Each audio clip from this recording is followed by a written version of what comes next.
છેલ્લા 129 દિવસથી મારું તપ ચાલી રહ્યું છે.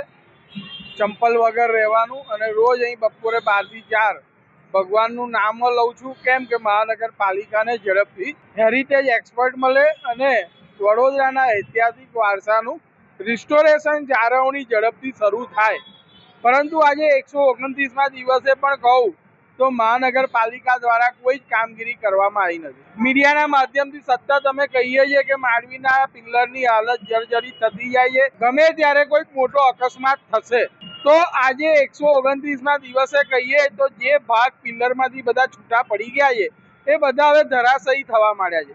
અને આ ભાગ એટલા મોટા છે કે જો કોઈને વાગે તો જનહાનિ થઈ શકે એવી છે. મીડિયાના માધ્યમથી સતત મહાનગરપાલિકાને કહીએ છીએ કે જે ભાગ જર્જરિત છે એને ઉતારી લો તમે, કે જેથી કરીને કોઈ મોટો અકસ્માત થાય નહીં. પરંતુ મહાનગરપાલિકા સતત આની પાછળ પોતાની ઉદાસીનતા બતાવી રહી છે. એ ફક્ત ને ફક્ત ટેન્ડરિંગ થઈ રહ્યું છે, ઇજારો અપાઈ રહ્યો છે, 10 કરોડ રૂપિયા ફળવાયા છે, એવી જ વાતો મીડિયામાં જણાઈ રહી છે.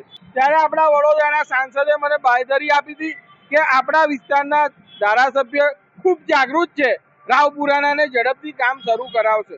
તો હું ડોક્ટર સાહેબને કહીશ કે આજે 120 દિવસ થઈ ગયા સાહેબ, ઇમરજન્સી કેસ માટે આટલો ટાઈમ ના કરાય. તમે ડોક્ટર છો, ઇમરજન્સી શબ્દ સમજી શકો છો.